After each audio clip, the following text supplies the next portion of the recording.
Hello everyone, welcome back to Introduction to DevOps Engineering video series.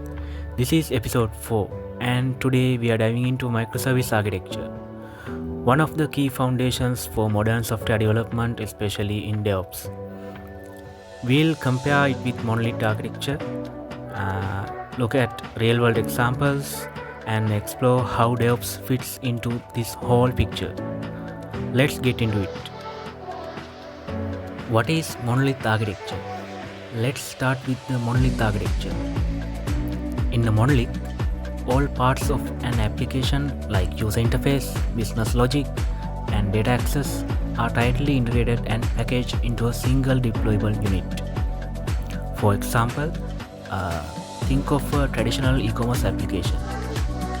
The product catalog, user login, shopping cart, payment, and shipping modules all live inside one big code base. If you want to deploy a small change to the login feature, you often have to redeploy the entire application.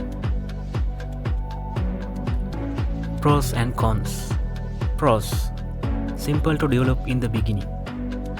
Easier debugging since everything is in the one place. Straightforward deployment. Cons: difficult to scale individual features, hard to maintain as it grows, longer deployment cycles. What is microservice architecture? Now, enter microservice architecture. In this approach, the application is split into small independent services. Each service handles a specific business function and communicates with others through APIs. For example, in the same e-commerce app, the shopping cart, payment, login, and product services are all separate. The payment microservice can scale independently, be written in a different language, or even be managed by a separate team. Pros and cons. Pros: easier to scale services independently.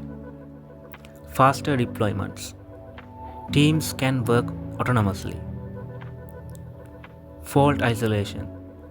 If one service fails, others can still function. Cons: more complexity in managing services. Requires advanced monitoring and automation. Inter-service communication issues. Let's compare the monolithic versus microservices. Code base. A monolith has a single large code base where all features and modules like login, payments, cart are bundled together. This makes it simple to manage early on, but harder to maintain as the system grows. In microservices uses multiple smaller code bases, each responsible for a single feature or functionality. This makes them easier to develop, test, and scale independently. Deployment. In a monolith, you deploy everything as a one unit.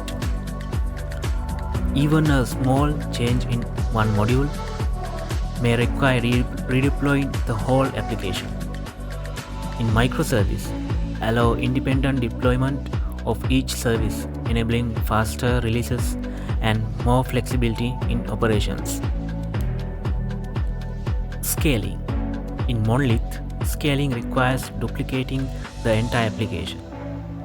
Even if only one part, like payments, needs more resources. In microservices, you can scale individual services based on demand, saving resources and increased efficiency.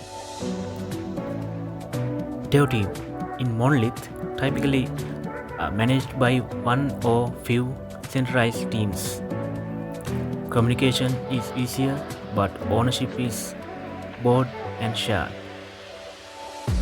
In microservices, encourage multiple serialized teams, each owning a service.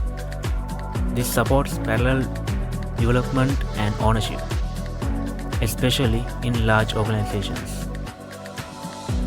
Failures. In Monolith, a single bug can potentially crash the entire application since everything is tightly coupled. In microservices, failures are isolated and individual services, preventing total system downtime and improving fault tolerance. So, where DevOps comes in? Now, let's talk DevOps. DevOps plays a critical role in both architectures, but especially in microservices. In monoliths, DevOps teams focus on automating the build, test, deploy pipeline for a single unit.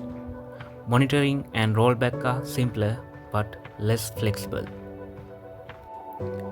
In microservices, DevOps must handle CI/CD pipelines for each microservices. Infrastructure as code becomes essential.